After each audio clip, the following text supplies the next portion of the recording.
Vamos a abrir nuestras Biblias en Lucas capítulo 21.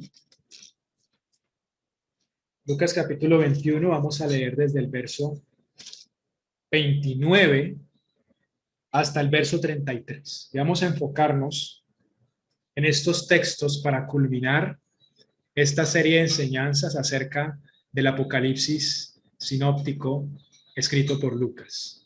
Lucas capítulo 21 del 29 al 33.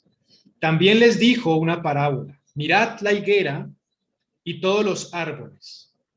Cuando ya brotan, viéndolo, sabéis por vosotros mismos que el verano está cerca, está ya cerca.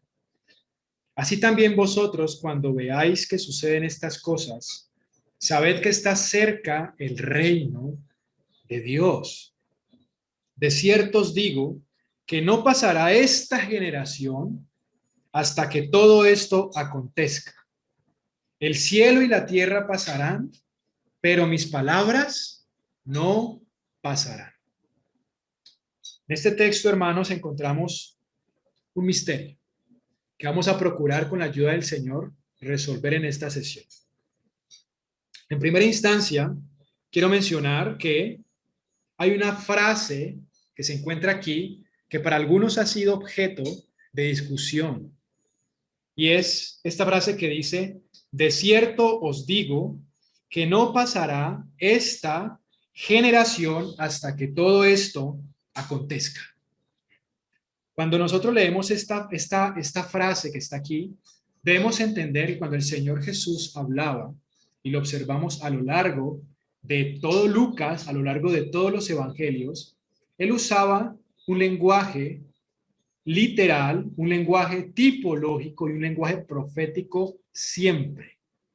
No solamente en el Apocalipsis sinóptico, cuando él interactuaba con los discípulos y aun cuando interactuaba con las multitudes, ¿sí? Él habla acerca, por ejemplo, de comer su carne. En algún texto habla acerca de comer su carne, ¿sí? Y todos pensaron que él estaba hablando de antropofagia, ¿sí? De canibalismo, y dejaron de seguirlo por eso. Y por lo que se estaba presentando acerca de la persecución que podía venir a causa de seguirlo. Él no se refería a su cuerpo literal, estaba hablando de algo tipológico. Destruid este templo y en 3 días lo levantaré. Entonces él lo menciona así y lo decía públicamente, ¿cierto? ¿Y qué pensaron? Va a destruir el templo y dice que en 3 días lo va a levantar. Y dice la misma escritura. Él se refería al templo de su cuerpo. Él se refería a su cuerpo que iba a ser entregado y que iba a resucitar al 3er día. Entonces notamos que el lenguaje de Jesús, que es el lenguaje de Dios, del Padre, es un lenguaje literal, un lenguaje tipológico y un lenguaje profético. El Señor dijo: voy a morir, voy a ir a la cruz. Ahí no fue tipológico, fue literal. Notan ese lenguaje, es la riqueza del lenguaje del Padre. Entonces nosotros, que tenemos este Dios maravilloso, único Dios, debemos entender cómo nuestro Dios habla, ¿sí? Cómo nos habla el Señor. Entonces, el lenguaje del Señor es literal, es tipológico y es profético. Entonces, en este texto, verso 32 dice: de cierto os digo que no pasará esta generación hasta que todo esto acontezca. Entonces, este versículo tiene 3 perspectivas.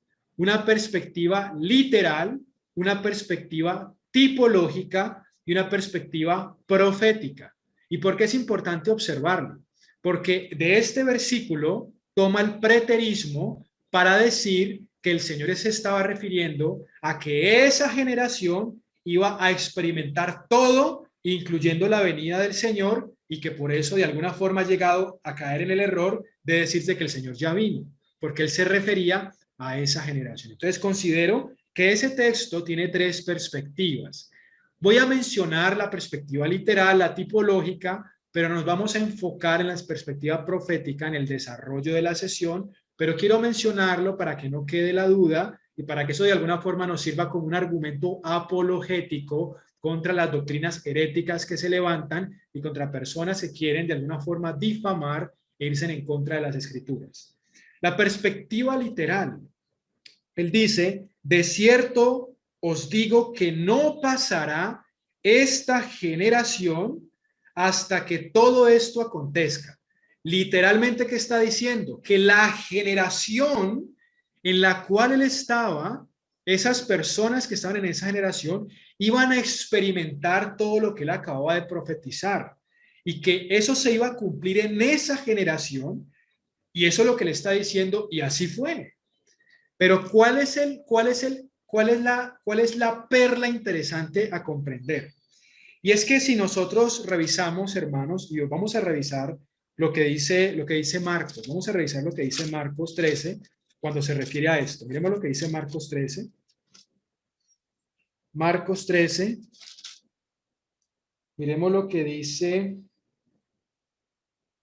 Marcos 13. Vamos a ver lo que dice acá. Mira lo que dice Marcos 13 en el verso 29. Así también vosotros, cuando veáis que suceden estas cosas, conoced que está cerca a las puertas. De cierto os digo que no pasará esta generación hasta que todo esto acontezca. El cielo y la tierra pasarán, pero mis palabras no pasarán. Hay un detalle que no dice Lucas, pero lo dice Marcos y Mateo, y vamos a leerlo. Continúa. Pero de aquel día y de la hora nadie sabe, ni aun los ángeles que están en el cielo, ni el Hijo, sino el Padre. Mirad y velad y orad, porque no sabéis cuándo será el tiempo. Entonces notan que él está diciendo que se va a cumplir en ese tiempo, pero a su vez está diciendo que no conocemos el tiempo, y a la vez está diciendo que nadie conoce el día de su venida. Entonces, cuando el Señor vino a la tierra, y esto hay que entenderlo en la perspectiva que en teología se conoce como la kenosis de Cristo, que la palabra kenosis es la palabra encarnación, ¿sí? Y es que la divinidad subsiste en tres personas distintas: el Padre, el Hijo y el Espíritu Santo, la Trinidad. Pero el que se encarnó fue el Hijo. El Padre no se encarnó, como dice cierta doctrina. El que se encarnó fue el Hijo. El Hijo, el Verbo eterno de Dios, fue el que se encarnó. Y cuando él se encarna, conforme a lo que dice Filipenses, dice que él se despojó de sí mismo. Entonces, ¿eso qué quiere decir? Él se despoja de sí mismo, se despoja de su divinidad para habitar entre los hombres y cumplir como hombre la ley de Dios. Eso es importante entenderlo. Entonces, él se autolimita para vencer el pecado, el mundo y a Satanás como hombre, no como Dios. Entonces, él vive como los hombres y como hombre, él vence. ¿Sí? Cuando él muere y él resucita y él asciende y es glorificado, entonces él ya no está autolimitado porque ha sido glorificado, él se sujeta al Padre, ¿sí? Ha sido glorificado y ahora no tiene ningún límite, y toda la divinidad está expresada en ese periodo de su ascensión. Entonces, el Señor, cuando estaba en la tierra, él estaba autolimitado de acuerdo a su kenosis, su encarnación. Entonces, en esa autolimitación, él dice que el Hijo no conocía el día y la hora, sino solamente el Padre. Entonces, como profeta, ¿sí? Como herramienta, instrumento profético del Padre, él estaba dando una palabra profética, porque él vivió fue como hombre, y como profeta dijo: todo esto que acabo de mencionar se cumplirá en esta generación. Es decir, y así fue, y por eso lo menciona Lucas, y por eso Lucas no cuenta la otra parte, porque la otra parte nos da un énfasis futurista, y es que todo se cumplió en esa generación. Fue rodeado Jerusalén de ejércitos con Tito, ya lo mencionamos, históricamente todo lo que él profetizó se cumplió, pero no se iba a cumplir su venida en ese tiempo, y no se toma el cumplimiento de su venida en la frase todo esto se cumplirá, porque en ese momento dicho conocimiento y revelación estaba solamente limitado y restringido al Padre. Hoy en día el Señor Jesús sabe en qué momento va a regresar, ¿sí? Pero en ese momento está autolimitado por el asunto de la kenosis y el asunto de cumplir la ley de Dios. Entonces, cuando él habla de esto, dice que nadie conocía el día ni la hora, solamente el Padre, el día y la hora, respecto a los eventos previos a su venida, futuristas, y el día de su venida. Entonces, literalmente, cuando él dice, no pasará esta generación hasta que todo esto acontezca, se refería a todo a lo que se le había permitido profetizar, y era todo hasta antes de su venida. Entonces todo se cumplió y así fue.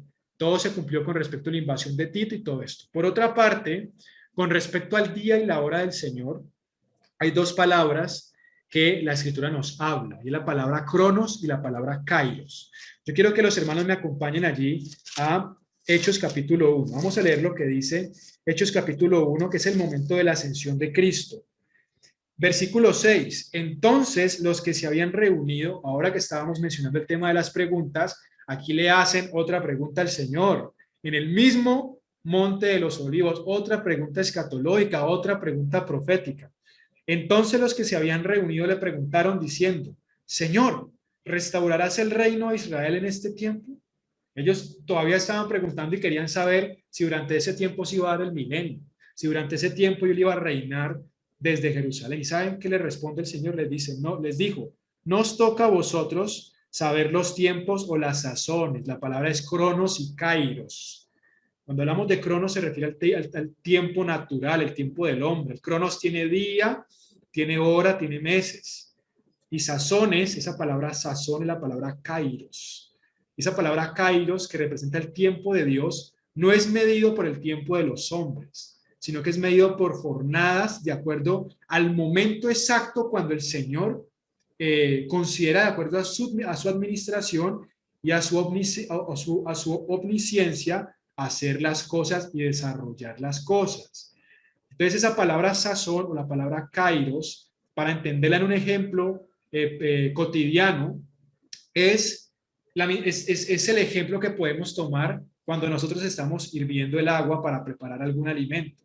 Nosotros sabemos cuándo llega a su punto de ebullición, no por el tiempo, sino porque sabemos en qué momento está el agua en su punto de ebullición, y allí comienza la preparación. Entonces es una forma para poder explicar qué es el kairos. El kairos no se basa en el cronos, no es decir tantos meses, tantos días, a tal hora, no. Es un tema que tiene que ver con un kairos, con un momento determinado que solamente el Padre conoce, ¿sí? Y se le ha revelado al Hijo en este tiempo, en aquel día, en aquel momento cuando él estaba profetizando y cuando estaba mencionando esto en el Apocalipsis sinóptico. Este conocimiento se le había sido limitado por el tema de la kenosis, pero el Hijo todas las cosas la conoce y conoce lo que el Padre conoce, el Espíritu Santo también, pero en este momento se refleja el kairos. Entonces, no les toca a ustedes conocer ni el cronos ni el kairos, que el Padre puso en su sola potestad. Se vuelve y se repite durante la kenosis o la encarnación de Cristo. Aquí ya había resucitado, pero no había sido glorificado, no había ascendido para ser glorificado, esa glorificación preciosa que vemos allí en Apocalipsis 5, ¿sí? Pero recibiréis poder. O sea, ustedes no se preocupen por el cronos y el kairos, enfóquense en que van a recibir poder cuando venga el Espíritu Santo y me van a hacer testigos o mártires hasta lo último de la tierra. Entonces, esa es la interpretación literal de este pasaje de Lucas 21. Y es que en esa generación, se cumplió lo que Jesús profetizó, excepto su venida y los acontecimientos del último tiempo, porque él mismo testificó que solamente el Padre conocía el día y la hora. Y fue así, en ese tiempo, parcialmente y tipológicamente se cumplió todo lo que él mencionó. Jerusalén fue hollada por los gentiles, fue sitiada, todo lo que mencionamos en la primera sesión. Esa es la perspectiva literal, es la perspectiva literal. La perspectiva tipológica no pasará de esta generación hasta que todo esto acontezca. El mismo libro de Lucas, el mismo evangelio de Lucas, ni siquiera usando otro evangelio, sino el mismo evangelio de Lucas, habla de esa generación. En Lucas capítulo 11, verso 29, Jesús le llama a la generación mala. En Lucas 9:41 le llama a la generación incrédula y perversa. En Lucas 3:7 le llama a la generación de víboras. ¿Sí? Juan el Bautista. Del mismo libro o el mismo texto de Lucas habla de la generación en el lenguaje tipológico. Entonces, en el lenguaje tipológico, que no es un lenguaje literal, sino un símbolo de qué representa en el hoy, ¿sí? se está refiriendo a un tipo de generación, un tipo de personas. Segunda de Timoteo capítulo 3, el apóstol Pablo habla de esta generación, habla de los hombres amadores de sí mismos y de los deleites más que de Dios. Y habla de que se van a levantar estos hombres en los tiempos finales. Él dice, porque vendrán días peligrosos, porque se vienen en los últimos tiempos, se van a levantar esta generación. ¿Y saben qué es lo interesante, hermanos? Que el emperador Calígula fue un emperador que, si ustedes revisan la historia, fue un emperador abominable. Fue un emperador abominable que hizo muchas cosas a nivel de inmoralidad sexual y muchas cosas abominables hasta el punto de hacer cosas exageradamente locas, como colocar a un animal como el gobernante de una región, por ejemplo, cosas así exageradas. Y los apóstoles estuvieron durante la época de Calígula, o más bien este tiempo primitivo, a pesar de que sabemos que por la dispersión cristiana, que fue la persecución de Esteban, ellos salieron porque comenzaron a llevar este evangelio glorioso y el evangelio eterno a las otras naciones, pero durante la época de Calígula estaba esto. Pero ¿saben qué es interesante? Que a pesar de estos emperadores tan malvados que había en esta época, el apóstol Pablo no se refería a ellos, dice en los tiempos finales.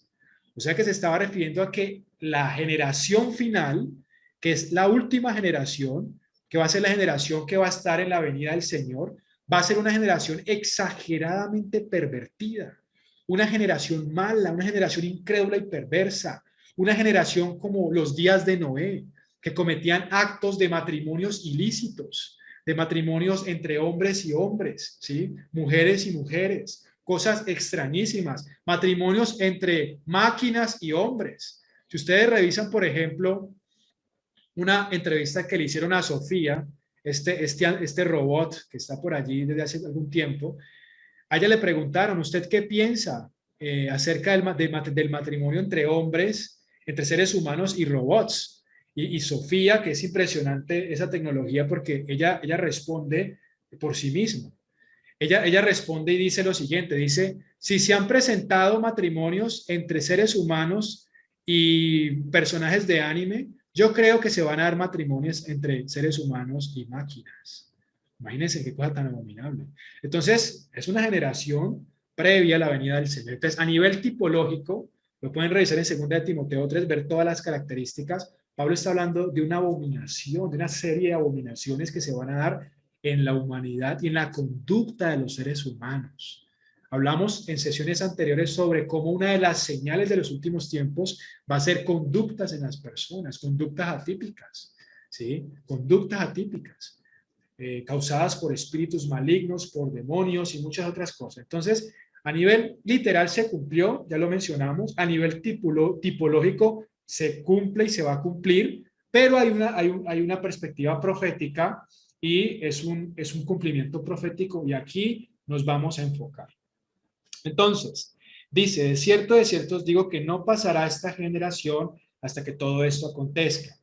Vamos entonces a hablar, hermanos, la interpretación de la perspectiva profética de la generación, y es la generación de la higuera.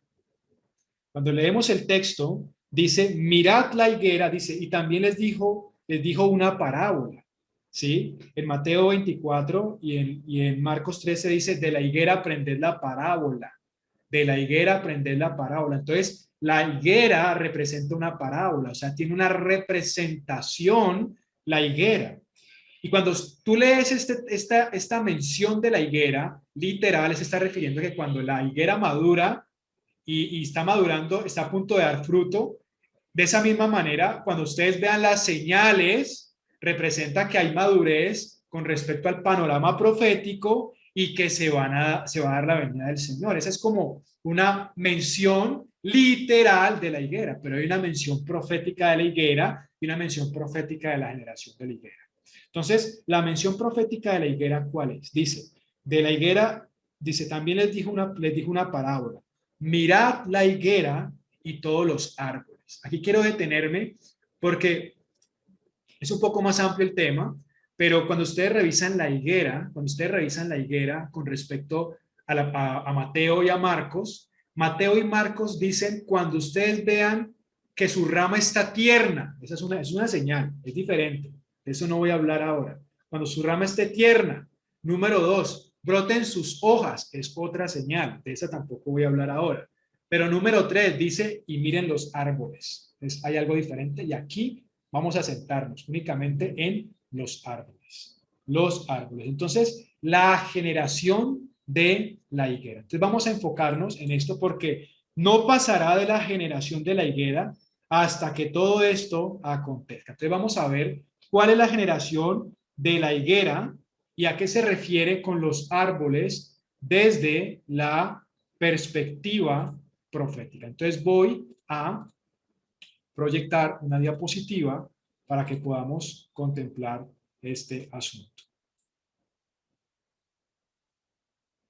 Entonces, amados hermanos, vamos a hablar entonces de los árboles, que es la señal que menciona Lucas. Por eso nos enfocamos en los árboles, porque estamos hablando del Apocalipsis sinóptico escrito por Lucas.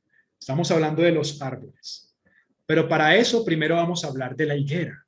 ¿Qué representa la higuera? Cuando leemos el mismo texto de Lucas capítulo 13, versículo del 6 al 9, podemos encontrar algo. Miremos lo que dice Lucas capítulo 13, del 6 al 9. Dice, dijo también esta parábola.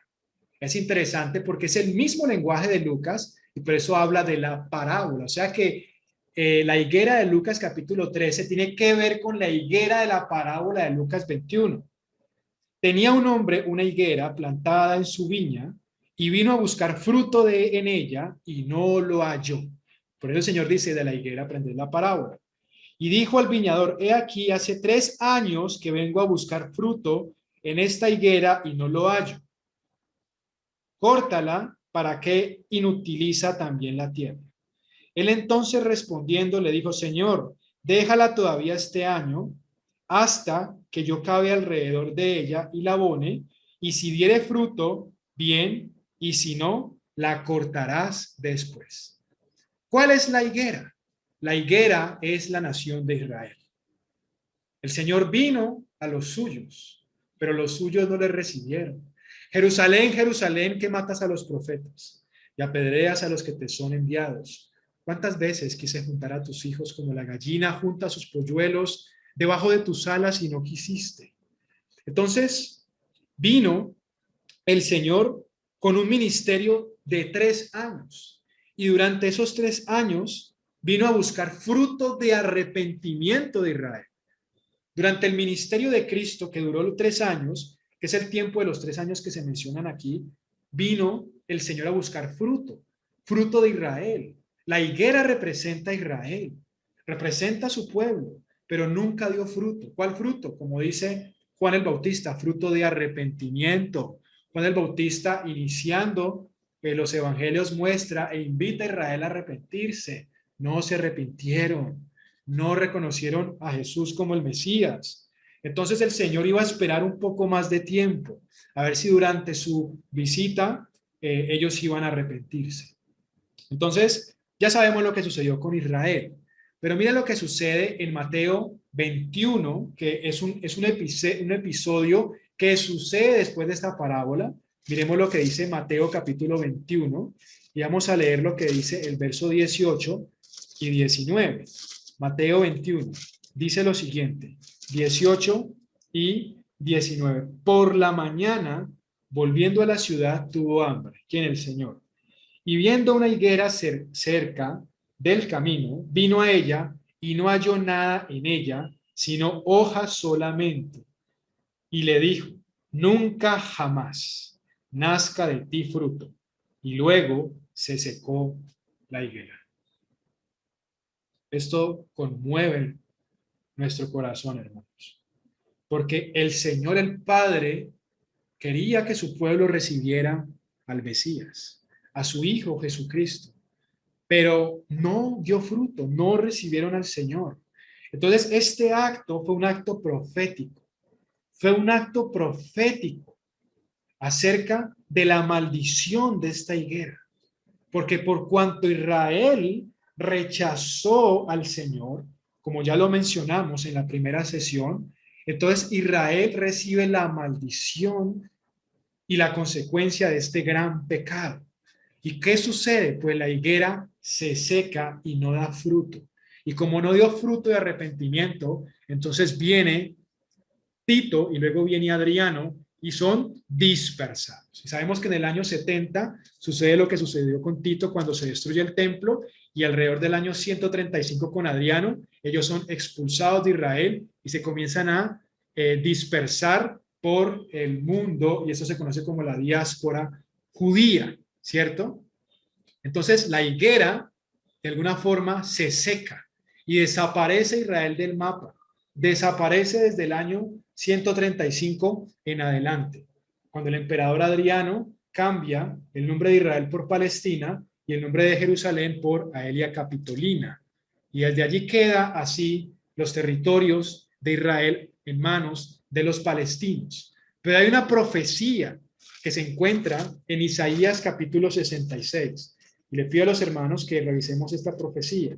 Isaías capítulo 66, verso 8.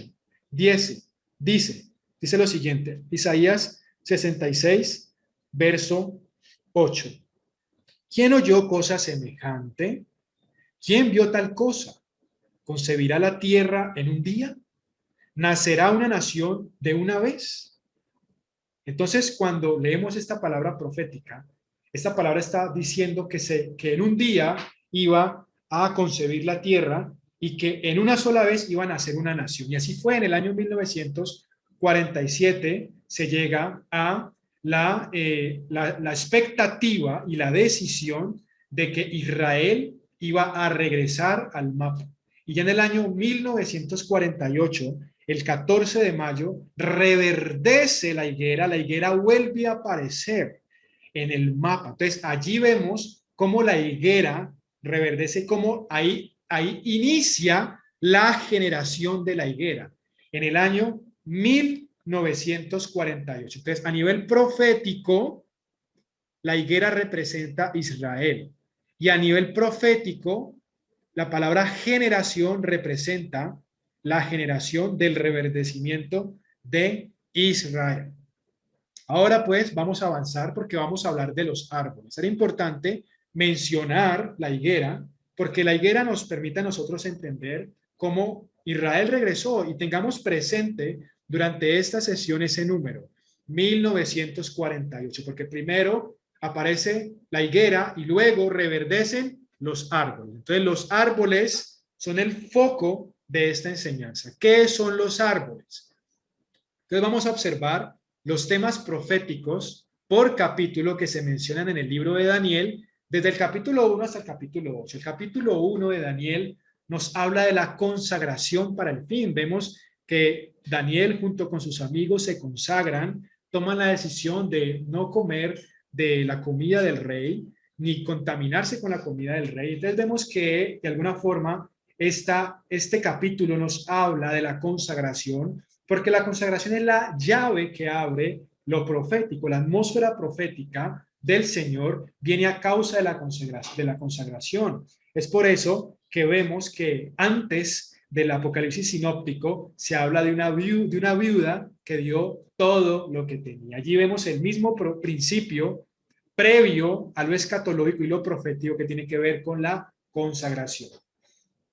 Número 2, en el capítulo 2 de Daniel, encontramos los reinos como metales. Vemos que Nabucodonosor tiene un sueño y estaba perturbado a causa del sueño, y conocemos la historia. Daniel interpreta el sueño y son 4 metales: oro, plata, bronce y también hierro con barro cocido, y representa Babilonia, Persia, Grecia, Roma. Vemos que esos 4 reinos se representan aquí en los reinos como metales, allí en el capítulo 2 de Daniel. Estos son los temas proféticos de Daniel.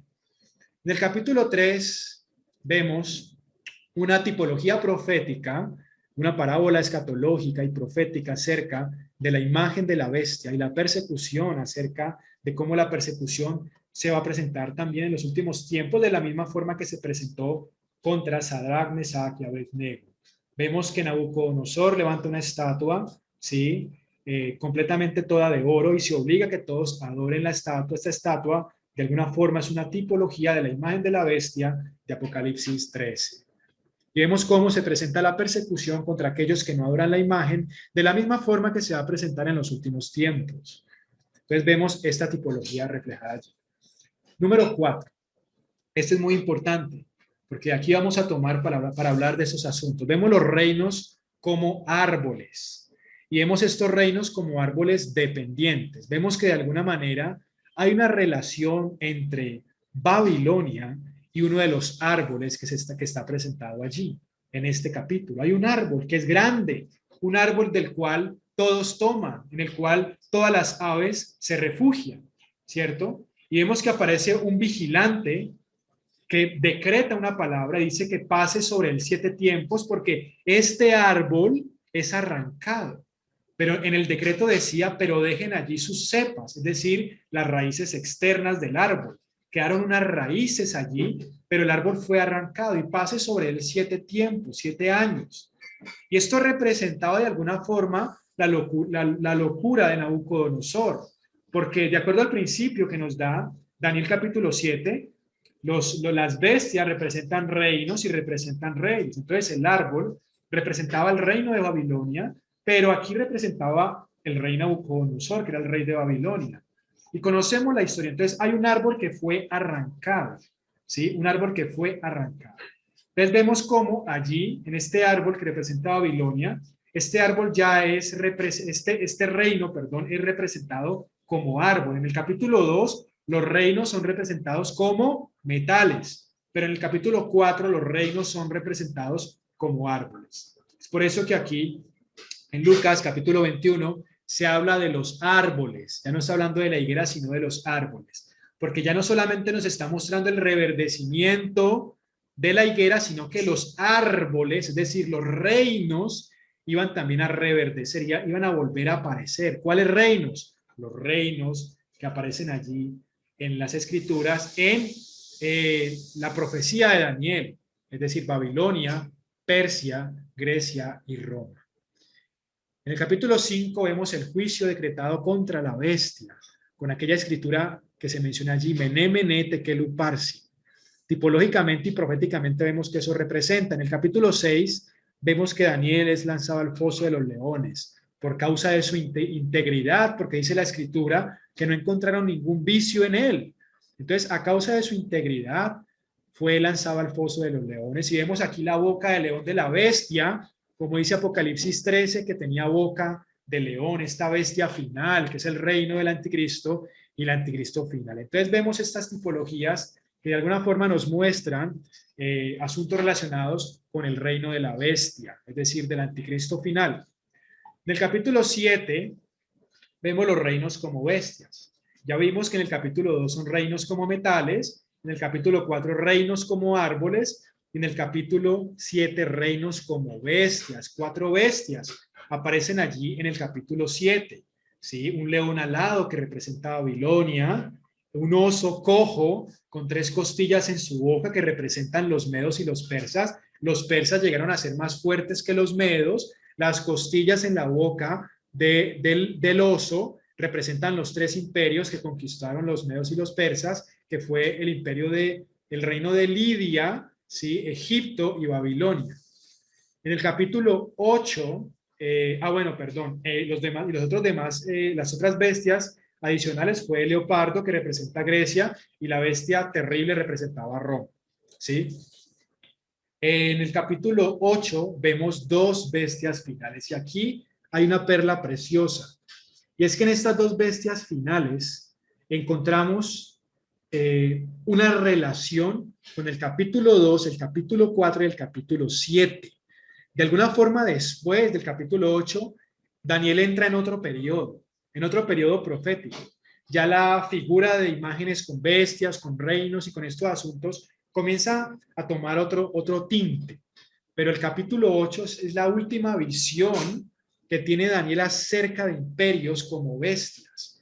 Entonces es interesante que en el capítulo 7 vio 4 bestias, que esas 4 bestias representan los 4 imperios, pero en el capítulo 8 ve 2 bestias que fue un macho cabrío y un carnero, que son dos bestias diferentes a las bestias que ven en el capítulo 7, que históricamente también representaban las bestias del capítulo 7. Entonces es interesante porque en este capítulo vemos las dos bestias finales. La palabra del Señor nos habla en el capítulo 13 de Apocalipsis de dos bestias finales, una que sube del mar y una que sube de la tierra. Ya vamos a entender esto poco a poco. Entonces, Daniel capítulo 4, verso 14 y 15 dice, y clamaba fuertemente y decía así, derribad el árbol y cortad sus ramas, quitadle el follaje y dispersad su fruto. Váyanse las bestias que están debajo de él y las aves de sus ramas, mas la cepa de sus raíces dejaréis en la tierra con atadura de hierro y de bronce. El hierro y el bronce, ¿qué significa? Hierro representaba ¿qué? Roma, conforme a la interpretación de Daniel capítulo 2. El hierro de los pies representa ¿qué? Roma. El bronce, que era el abdomen y los muslos de bronce, ¿qué representaba? Grecia. Entonces noten cómo la cepa, ¿sí? Que son esas raíces que quedan afuera en la parte externa después del corte del árbol. Estas estaban amarradas con hierro y con bronce. Y sabemos que este árbol representaba a Babilonia y de alguna forma se estaba mencionando cómo los últimos imperios iba a ser Roma, iba a ser Grecia e iba a ser Roma, y cómo iba a estar ligado o atado o dependiente la manifestación de Babilonia, dependiendo de Grecia y de Roma, porque estos imperios fueron los que conquistaron a los persas, que fueron los que conquistaron a Babilonia. Luego dice, dice, con la atadura de hierro y de bronce entre la hierba del campo, sea mojado con el rocío del cielo y con las bestias sea su parte. Notan que esa frase bestias, que de alguna forma vemos allí a Nabucodonosor manifestando estas actitudes como bestia, ¿sí? Como bestia, que de alguna forma para nosotros representan también estos reinos como bestias, dice, con las bestias sea su parte entre la hierba de la tierra. Entonces, la atadura de hierro y de bronce. Miremos lo que dice Daniel capítulo 7, verso 19. Entonces tuve deseo de saber la verdad acerca de la cuarta bestia, que era tan diferente de todas las otras, espantosa en gran manera, que tenía dientes de hierro y uñas de bronce. Volvemos a ver allí los mismos metales que aparecen allí en las cepas de Daniel capítulo 4, donde está este árbol, ¿no? Que es arrancado, que devoraba y desmenuzaba y las sobras pisoteaba con sus pies. Entonces notamos que el bronce y el hierro representan algo. El bronce representa a Grecia y representa la Grecia histórica de donde nació la democracia, que de alguna forma representan el pensamiento del imperio del anticristo. ¿Por qué? Porque la democracia en su buena expresión y en su buen argumento representa que la democracia representa que el gobierno o los gobernantes representan al pueblo y que por votación y por estos asuntos el pueblo es el que elige sus gobernantes y que toda alianza que se dé es para beneficiar al pueblo.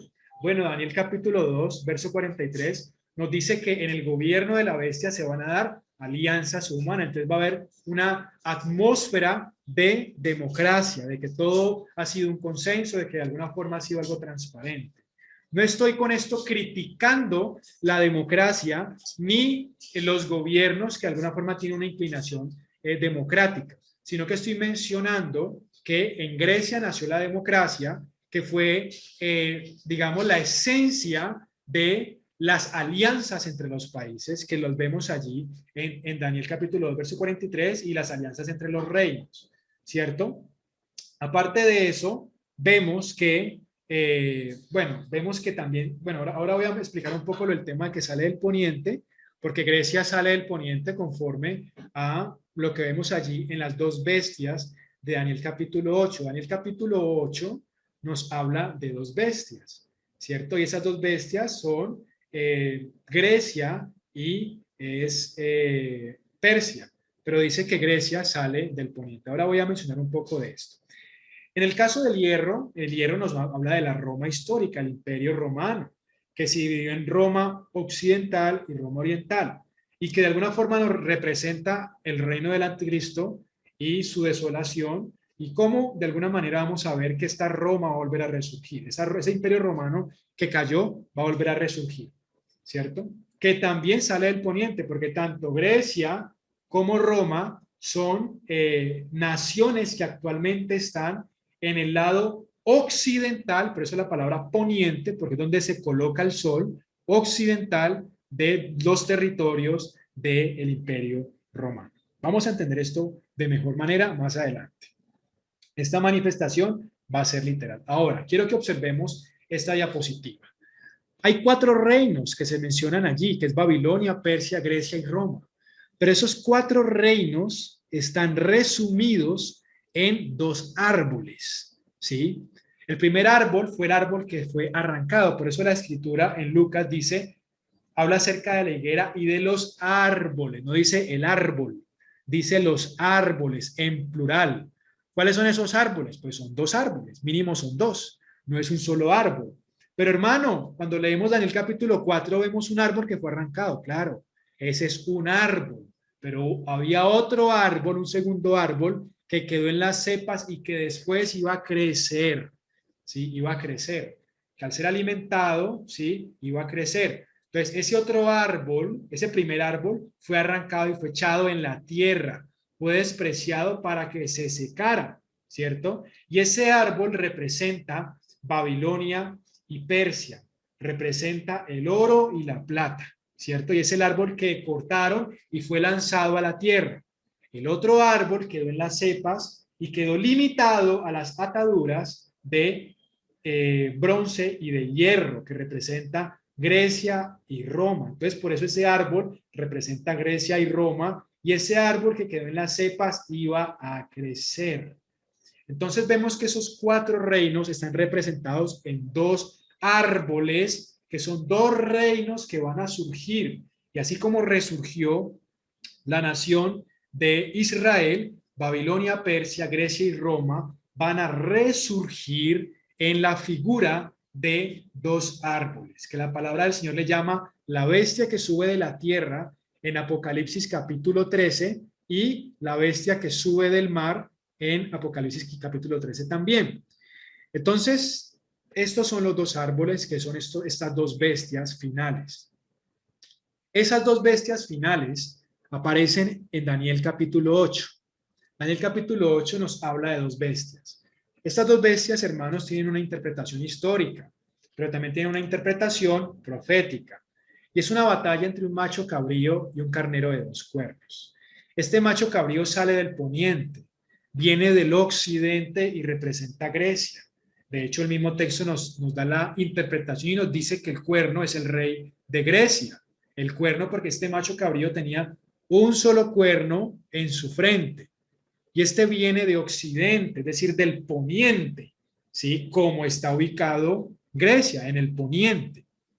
Y este cuerno se estrella contra el carnero que estaba en Oriente o en el Medio Oriente. No dice que el carnero estaba en el Medio Oriente, pero dice que él golpeaba hacia el poniente. Entonces es interesante porque nos muestra que el carnero sí estaba en el lado oriental, a pesar de que también vamos ahora a observar un aspecto geográfico de por qué este carnero estaba en el Medio Oriente, ¿cierto? Entonces el carnero batalla, el carnero sale del Medio Oriente, golpea hacia el poniente y el macho cabrío viene desde el poniente, que es el occidente, y golpea contra el carnero. El carnero representa a los medos y a los persas, a los medos y a los persas. Recordamos que estas dos bestias de Daniel 8 son representadas con otras bestias en Daniel 7.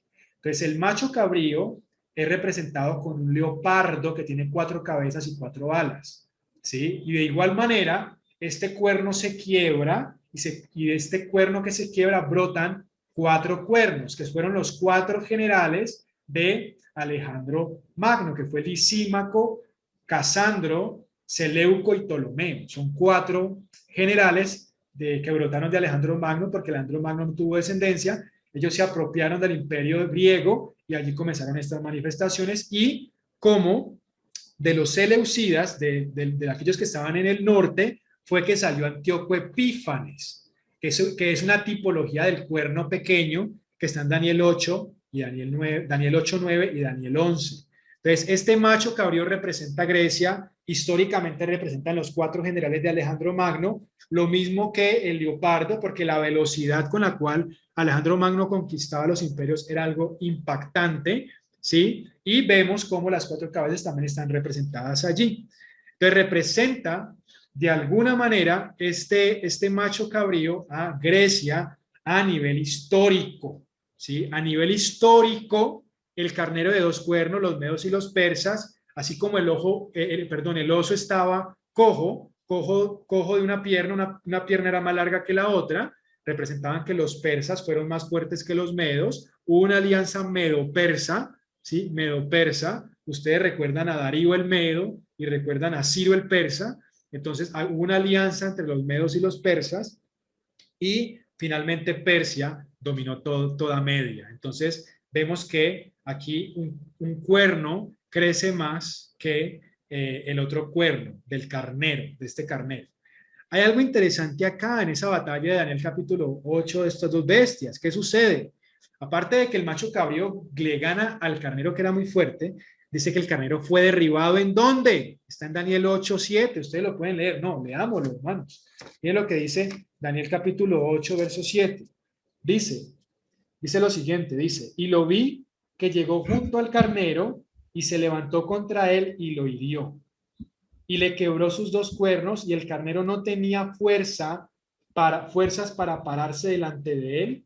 Lo derribó, por tanto, en tierra y lo pisoteó, y no hubo quien librase al carnero de su poder. Entonces vemos que el carnero fue derribado a tierra.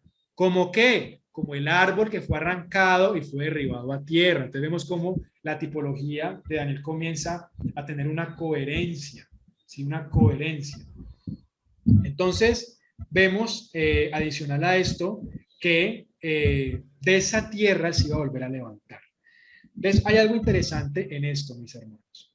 Y es que en el macho cabrío vemos una representación de Grecia a nivel histórico, pero vemos una representación profética de Roma y de la bestia que sube del mar. Ese cuerno pequeño es el mismo cuerno de la 4ª bestia de Daniel capítulo 7, es el mismo cuerno, pero aquí se menciona en Grecia.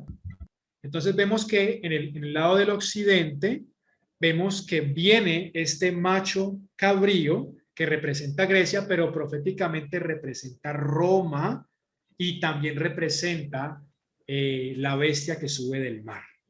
Entonces, en estas 2 bestias, en esta batalla de 2 bestias, vemos las 2 bestias de Apocalipsis capítulo 13, porque cuando se ha enseñado respecto a Apocalipsis 13, se habla de la bestia que sube del mar, y de la bestia que sube del mar es el reino del anticristo, del cual brota el anticristo, pero hay una bestia que sube de la tierra. Ustedes han notado esto, que más adelante se le llama el falso profeta. Entonces, conforme al principio, Daniel capítulo 7, las bestias son reinos, pero también son reyes.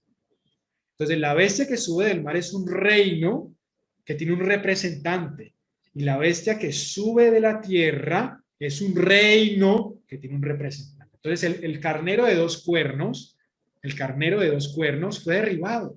Este carnero fue derribado a la tierra, está en la tierra, allí quedó como ese árbol que se secó allí en Daniel capítulo 4, y como este carnero que quedó, ¿en dónde? En la tierra, ¿cierto? Que representa de alguna forma Babilonia y Persia. Entonces, vemos este macho cabrío. Mire lo que dice Lucas 12:54, seguimos hablando de Lucas. Decía también a la multitud, cuando veis la nube que sale del poniente, luego decís, agua viene, y así sucede. Entonces es interesante que Jesús también habló acerca de la nube que sale del poniente, le dio una relevancia al poniente. Mientras yo consideraba esto, he aquí un macho cabrío venía del lado del poniente, es decir, del occidente. Daniel 8:5. Te representa esa última bestia que sube del mar, que tiene un cuerno pequeño. Aquí vemos una tipología profética de las 2 últimas bestias. El carnero, que sale del Medio Oriente. versículo 8, perdón, capítulo 4, el versículo 8 de Daniel. Vi que el carnero hería con los cuernos al poniente, al norte y al sur. Allí notamos que el carnero estaba en el lado del Medio Oriente o hacia el Oriente. La palabra del Señor nos dice en Daniel capítulo 8, cuando Daniel tuvo esta experiencia, él estaba enfrente del río Ulai, que es el río más caudaloso de Irán actualmente, se conoce como el río Karun, y este río Karun desemboca en el Golfo Pérsico. Entonces él tuvo la visión justo allí en el límite con Irán, con el Medio Oriente. Es esta bestia que sale, que vemos allí, que es el macho cabrío, que es derribado en la tierra, representa la última bestia que sube de la tierra. Un paréntesis interesante, hermanos. Esa palabra que está allí en Apocalipsis capítulo 13, cuando dice que la bestia que sube del mar, que sube de la tierra, esa palabra subir en el griego significa crecer o reverdecer. De hecho, cuando la palabra del Señor dice y habla acerca de la parábola del sembrador, que habla acerca, digamos, de estas ramas que crecieron, es la misma palabra griega que se usa cuando habla de que las bestias que suben. Entonces vemos cómo en esa palabra de crecimiento que se usa allí es una palabra de botánica, es una palabra que habla de plantas. Entonces, de alguna manera estamos viendo aquí el reverdecer de los árboles. Es un dato muy interesante. Entonces, estas dos bestias las vemos en las divisiones del Imperio Romano.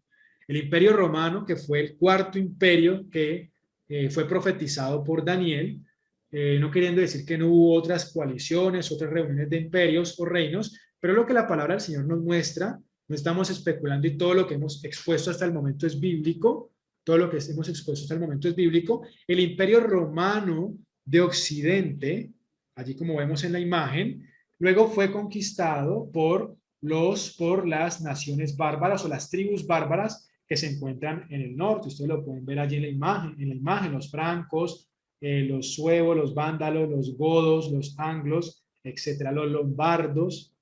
Entonces, estas naciones bárbaras, que fueron 10 naciones o estas tribus bárbaras, conquistaron el imperio de Occidente, la parte del occidente del imperio romano, que actualmente son las naciones europeas. De hecho, los nombres de las naciones europeas provienen de estas tribus bárbaras. Eso fue lo que sucedió con el imperio romano de Occidente. Por eso la estatua de Nabucodonosor tiene dos piernas, que son el imperio romano de Occidente y el imperio romano de Oriente.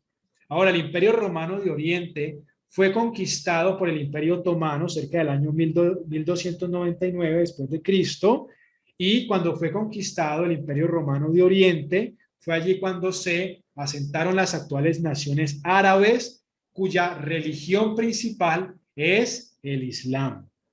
Entonces, esto fue lo que sucedió con estas dos divisiones del Imperio Romano de Occidente y del Imperio Romano de Oriente. Aquí vemos las dos bestias, una que sale del poniente, proféticamente representada en el macho cabrío, y una que sale del oriente, proféticamente representada en el carnero, ¿sí? Entonces, vamos a ver cómo estas dos bestias que representan el imperio de Occidente y el imperio de Oriente, como este macho cabrío y como este carnero, o como más bien este árbol que fue arrancado y como este árbol quedó en las cepas, también han reverdecido al igual que la higuera. Recordemos la fecha, 1948. Primero reverdece la higuera y después reverdecen los árboles. Vamos a ver cómo reverdecieron entonces los árboles. Le vamos a ver el resurgimiento del Imperio Romano de Occidente por medio de la manifestación de Europa.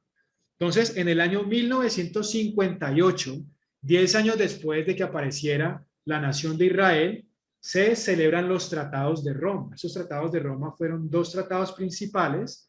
El tratado de 1957, que se llamó el Tratado de la Comunidad Económica Europea, y el Tratado de 1958, que fue el Tratado de la Comunidad Europea de la Energía Atómica, ¿cierto?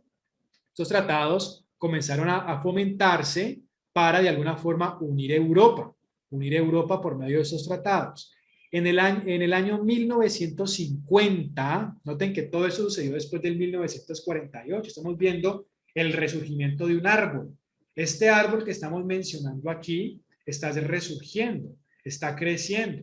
Entonces miren que aparece en el año 1950 la Comunidad Europea del Carbón y del Acero. Y es interesante porque el acero, dentro de los elementos que tiene elementos de hierro. Hay un componente que tiene el acero que de alguna forma está relacionado con el hierro y el carbón con el barro. Por eso la palabra dice y habla acerca de las alianzas entre el hierro y el barro cocido. Entonces es interesante cómo la Comunidad Europea, así se llama el tratado, lo pueden buscar, se llama la Comunidad Europea del Carbón y del Acero, mostrando desde una manera profética el cumplimiento de esa palabra en Daniel capítulo 2 de las alianzas humanas de esta bestia que es la cuarta bestia, pero que también representa la bestia que sube del mar.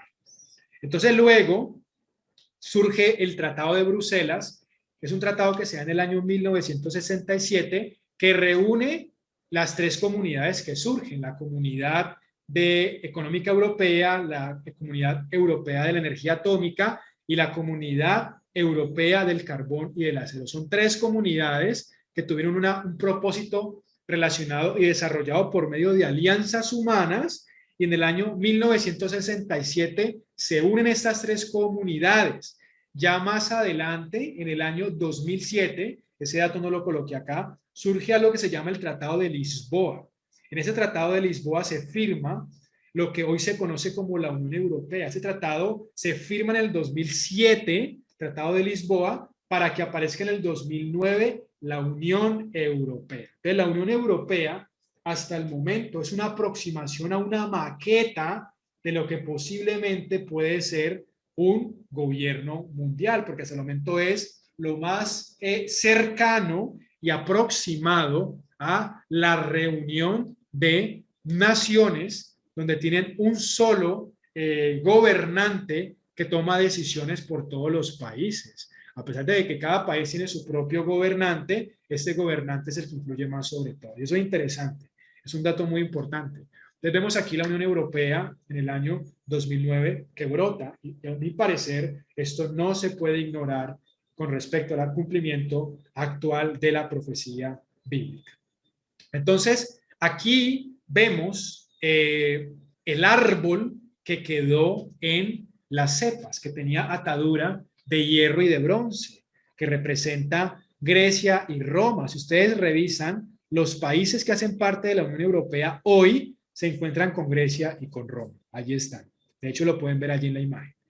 Entonces, también representa el macho cabrío, también representa la bestia que sube de la tierra. Entonces, amados hermanos, cuando nosotros vemos este tema, como lo decía anteriormente, este tema se puede vislumbrar y se debe vislumbrar en una construcción. Yo lo que acabo de hacer es construir este tema. Número uno, vemos los asuntos bíblicos. Hemos visto lo que dice la escritura, revisamos Daniel 2, revisamos Daniel 4, revisamos Daniel 7, Daniel 8, lo que la palabra dice, lo bíblico. Nunca llegamos a decir que algo es algo sin revisar lo que dice la Biblia. Primero pasamos por la Biblia. Ese es el primer filtro, el bíblico. El segundo filtro es el histórico, porque la Biblia es histórica. Hay historia en la Biblia, entonces en la historia vemos cumplimientos. Y finalmente hacemos aproximaciones proféticas con respecto a escenarios futuristas traídos también a la actualidad. Pero sobre ese asunto vamos a dejarlo así, solamente hacemos una perspectiva bíblica y una perspectiva histórica. Pero aquí vemos cómo se cumple de alguna forma en la maqueta de la Unión Europea, se cumple esta bestia que surge del mar. Entonces, no estoy diciendo que este es el gobierno del anticristo, pero estoy diciendo que es lo que más se aproxima y que posiblemente es una posibilidad de que esta maqueta se comience a desarrollar. Ahora vamos a ver el oriente, porque no nos quedamos únicamente con el occidente. Vemos el oriente. Entonces, había un árbol en las cepas que reverdece, que es este. Pero hay otro árbol que fue lanzado a la tierra, quedó allí en la tierra, ¿sí? Así como este carnero que fue derribado a la tierra, que también se levanta el carnero. Entonces vemos cómo estas dos naciones que están allí en el carnero representadas, ¿sí? Vemos los medos y los persas en el carnero, y vemos el árbol que fue derribado de la tierra que representa Babilonia.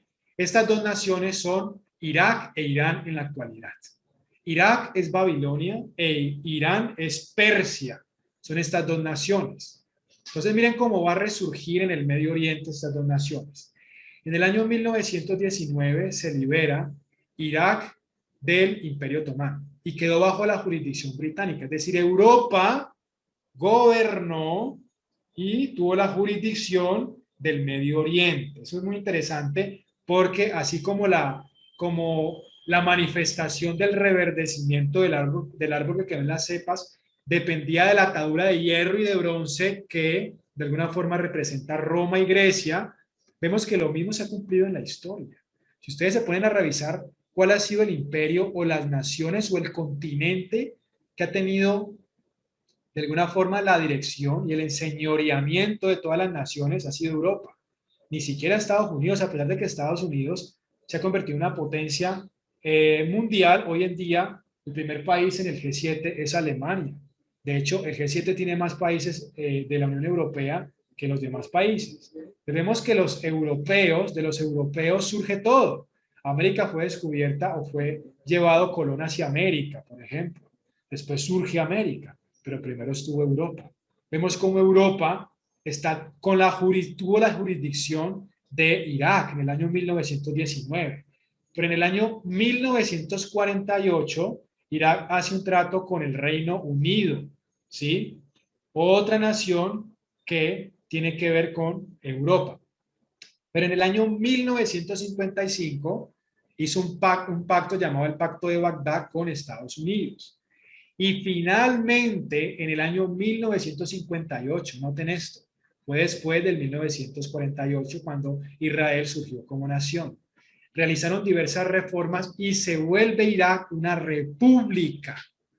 Aquí aparece, aquí resurge Irak, aquí resurge de alguna forma Babilonia, pero Babilonia o Irak se vuelve importante para el mundo durante el año 1979 al 2003, cuando toma el control Saddam Hussein. Entonces Saddam Hussein fue el que de alguna manera llevó adelante Irak y de alguna forma, bueno, es un tema ya de política, pero vemos cómo Babilonia, que había sido destruido en el año 539, resurge alrededor del 1979, ¿cierto? Eso fue después del año 1948, en esta batalla y en esta guerra que tuvo Irak con Irán. Entonces, esto es lo que sucede con Irak, con la perspectiva de Babilonia. Ahora, con la perspectiva de Irán, que es Persia. Persia cae en el año 331 antes de Cristo, ¿cierto? Y Persia, que es Irán, resurge justo en el año 1979. Aquí vemos que en el año 1979 toma el control Saddam Hussein de Irak, que es Babilonia. En el año 1979 Irán resurge y se convierte en la llamada República Islámica luego de una revolución. Ellos cambian el nombre de Persia por el de Irán antes de esto, pero luego aparece la República Islámica de Irán. Entonces aquí aparece en el año 1979, posterior al año 1948.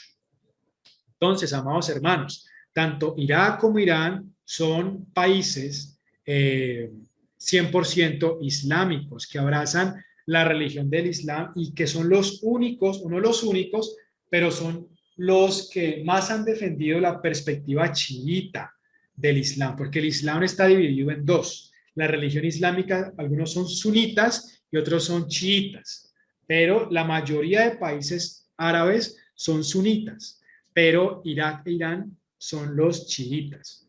Entonces, estas naciones que son de esta religión islámica, estos musulmanes, de alguna forma los vemos también representados en la profecía bíblica, que son los palestinos. Entonces vamos a revisar lo que dice Salmos 83 para ver cómo estas naciones o este movimiento aparece también en la profecía bíblica. Salmo 83, vamos a leer lo que dice el verso Vamos a leer el verso 1 en adelante. Dice: Oh Dios, no guardes silencio, no calles, oh Dios, ni te estés quieto, porque he aquí que rugen tus enemigos. Ven como Babilonia, que es el león que ruge, y los que te aborrecen alzan cabeza. Contra tu pueblo han consultado astuta y secretamente, y han entrado en consejo contra tus protegidos, y han dicho: venid y destruyámoslo para que no sean nación.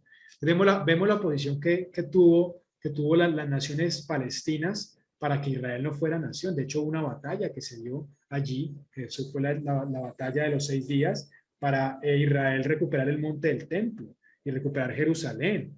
Palestina siempre se opuso, y esa es la guerra que hay actualmente entre Israel y Palestina, porque para los palestinos Israel apareció de la nada y les quitó su territorio, porque los palestinos no reconocen ese territorio como el origen del territorio que Dios le dio a los israelitas. Entonces esa es la batalla que se está dando allá en este momento y que siempre se ha dado.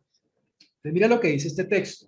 Dice: destruyámoslo para que no sean nación. O sea, hay una oposición. Ellos han resurgido en el año 1948, pero se ha dado una guerra, y esa guerra se dio para que no sean nación y no haya más memoria del nombre de Israel. Esa es la mentalidad de esas naciones árabes. Luego dice: porque se confabulan de corazón a una, contra ti han hecho alianza las tiendas de los edomitas y de los ismaelitas. Ustedes revisan estas tierras, son todas esas tierras: Moab y los agarenos, Jebal, Amón y Amelec, los filisteos y los habitantes de Tiro. También el asirio se ha juntado con ellos. Entonces notamos que todos estos territorios que ustedes revisan, si lo revisan conforme a la geografía histórica bíblica, se dan cuenta que son todas esos territorios que rodean esto. Entonces vamos a ver lo que dice el verso 11.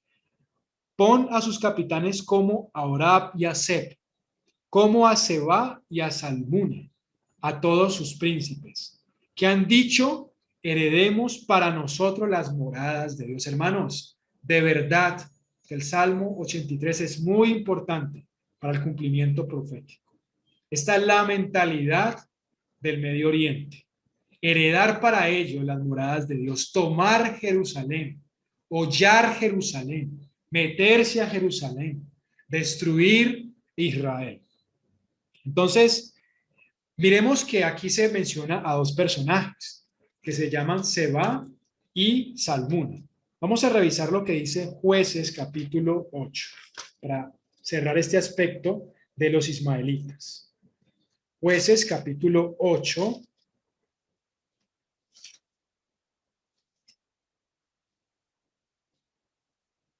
Jueces capítulo 8. Vamos a leer Jueces capítulo 7, 25 primero, que dice: y tomaron a dos príncipes de los madianitas, Oreb y Seb, y mataron a Oreb en la peña de Oreb, y a Seb lo mataron en el lagar de Seb. Y después que siguieron a los madianitas, trajeron las cabezas de Oreb y de Seb a Gedeón al otro lado del Jordán. Entonces notamos cómo, de alguna manera, vemos que eso tiene que ver con la historia de Gedeón, que es una historia maravillosa.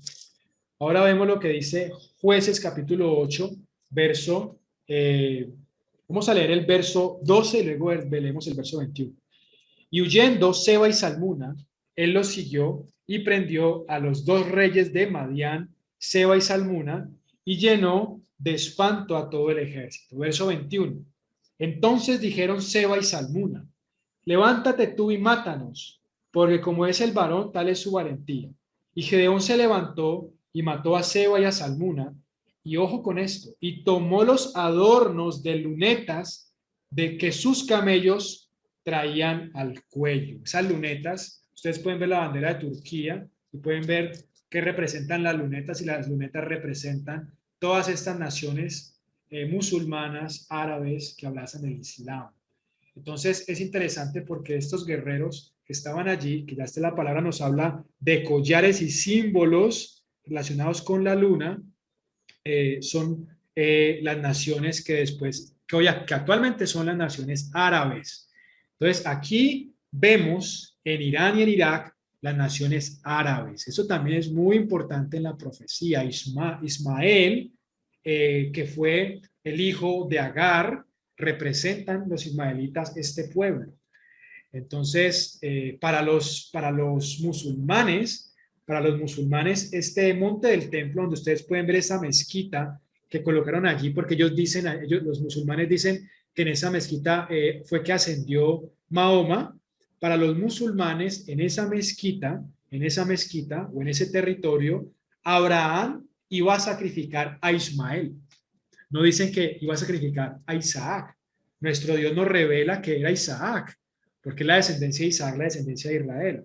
Pero así fue el diablo que los engañó, los llevó por otro lado y ellos piensan que es Ismael y que ellos de alguna manera son herederos de estas moradas porque fue Ismael aquel hijo de la promesa. Ellos tienen una tergiversación de las escrituras. Si ustedes revisan esa historia de Isaac, se dan cuenta de que el Señor le proveyó a Abraham un carnero. Dice que fue un carnero que estaba enredado en los arbustos y ese fue el que sacrificaron. Y vemos cómo se habla del carnero. Entonces vemos que ese carnero de alguna forma, y para los medio orientales el carnero es una figura importante. Eso vale la pena mencionarlo. Como para los persas también lo fue porque ellos tenían muchas monedas que tenían la figura del carnero. Entonces, el carnero representa de alguna forma a los persas, pero también representan estas naciones árabes. Y ese carnero es la bestia que sube de la tierra. Entonces, concluimos con lo siguiente. La bestia que sube del mar. Vamos a abrir nuestras Biblias en Apocalipsis capítulo 13 para dar este panorama profético cerrado acerca de cómo la higuera que representa Israel y cómo los árboles representan la bestia que sube del mar y la bestia que sube de la tierra en el panorama profético. Miremos lo que dice Apocalipsis capítulo 13 para culminar. Apocalipsis capítulo 13, vamos a leer los versos principales. Primero dice el verso 13, capítulo 13, verso 1, me paré, que el original dice, se paró sobre la arena del mar y vi subir del mar una bestia que tenía 7 cabezas y 10 cuernos. Entonces del mar subió una bestia que se menciona allí como es la bestia. Vamos a ir avanzando y vamos a ir hasta el verso 7. Y se le permitió hacer guerra contra los santos y vencerlos. También se le dio autoridad sobre toda tribu, pueblo, lengua y nación. Y la adoraron todos los moradores de la tierra cuyos nombres no estaban escritos en el libro de la vida del Cordero que fue inmolado desde el principio del mundo. Entonces vemos que esta bestia representa un reino, pero representa un rey. Es muy importante ver siempre la bestia como reino y como rey, no solamente como rey, sino como reino. Entonces esta bestia que sube del mar representa, y su representante es el anticristo final. El cuerno pequeño hace parte de la bestia. Entonces también se le llama la bestia el cuerno pequeño, pero el cuerno pequeño hace parte de la bestia. Aparecen 10 cuernos, que son 10 reyes, que reciben este reino por una hora, ¿sí? Este es el reino que dura breve tiempo, y se le entrega este reino a ese 11º cuerno, que es un cuerno pequeño, y ese es el anticristo, que es el representante de la bestia que sube del mar. La simbología bíblica de ese reino del anticristo es el imperio romano de Occidente, es Roma y Grecia, es el árbol que está en las cepas con atadura de hierro y de bronce, y es el macho cabrío del único cuerno. Ahora, continuemos la lectura porque vamos a hablar de la bestia que sube de la tierra, y esto es muy importante, hermanos. Mire lo que dice el verso 11. Después vi otra bestia. Hay otra bestia. Hay otro reino. Aquí no está diciendo que solamente es un personaje. Nosotros sabemos que esta bestia representa el falso profeta, pero aquí le llama bestia, o sea que también es un reino. Vi otra bestia que subía de la tierra. ¿Por qué subía de la tierra? Porque fue derribada la tierra. Si yo quiero poder ver esta bestia y poder entender esta bestia sin especular, sin tomar ideas que se me ocurren, ni tampoco tomar ni siquiera la misma historia, yo debo tomar símbolos bíblicos sin salirme de la escritura. Lo que la escritura me muestra me muestre qué es, de allí parto. Yo no parto de especulaciones, parto de los elementos bíblicos. Entonces, después vi otra bestia que subía de la tierra y tenía 2 cuernos semejantes a los de un cordero. Si ven, entonces es interesante. Pero hablaba como dragón. Entonces vemos que esta bestia que surge de la tierra, sube de la tierra, porque el carnero, que es una bestia similar a un cordero, ¿sí? Fue derribado a la tierra y de allí se levantó. Él estaba en la tierra, pero se levanta. ¿Por qué sube de la tierra? Porque fue derribada a la tierra. Porque el árbol fue arrancado y fue derribado a la tierra. No estamos especulando con esta interpretación, está en la Biblia. Estoy usando un elemento que está en Daniel capítulo 8, nada más. ¿Ven? Entonces, primero colocamos el nombre y decimos, es la bestia que sube de la tierra. Luego comenzamos a mirar qué puede representar la bestia que sube de la tierra. Tiene 2 cuernos, semejantes a los de un cordero, y habla como dragón. Y ejerce toda la autoridad de la primera bestia en presencia de ella. Es interesante, pero tiene un papel importante. Y hace que la tierra y los morales de ella adoren a la primera bestia. O sea que esta bestia va a respaldar a la bestia que sube de la tierra. Y luego dice, cuya herida mortal fue sanada. También hace grandes señales, de tal manera que una hace descender fuego del cielo a la tierra delante de los hombres. Entonces, más adelante se habla del falso profeta. Ese no se menciona aquí, pero más adelante, por lo menos cuando leemos Apocalipsis 19, se habla del falso profeta. ¿Ven? Entonces, el falso profeta es el representante de la bestia que sube de la tierra. Es el representante. Es el representante. Dice que hace señales, que hace descender fuego del cielo y que engaña a los moradores de la tierra con las señales que se le ha permitido hacer en presencia de la bestia, mandando a que los moradores de la tierra le hagan una imagen a la bestia que tiene la herida de espada y vivió. ¿Quién fomenta la construcción o el desarrollo de la imagen? La bestia que sube de la tierra. Y esta es la imagen que da orden de matar a todos, y esta es la imagen que da orden de que se desarrolle la marca de la bestia. Entonces, ya habíamos mencionado en la segunda sesión cómo los elementos, la bestia que sube del mar, el anticristo, la bestia que sube de la tierra, el falso profeta, ¿sí? La imagen y la marca de la bestia están relacionados y conectados también con el dragón. Entonces, el falso profeta es el representante de la bestia que sube de la tierra. Esas son las simbologías del reino del falso profeta, el imperio romano de Oriente, Babilonia y Persia, que es Irak e Irán, y el árbol cortado y arrojado en tierra, y el carnero que es derribado en la tierra. Entonces vamos a culminar la lectura, mis amados hermanos. Vamos a culminar la lectura de Lucas 21 para cerrar estas sesiones. Volvamos a Lucas capítulo 21 para hacer la lectura. Dice, vamos a leer, amados hermanos, el versículo 34. Mirad también por vosotros mismos que vuestros corazones no se carguen de glotonería y de embriaguez y los afanes de esta vida, y venga de repente sobre vosotros aquel día. Porque como un lazo vendrá sobre todos los que habitan sobre la faz de toda la tierra.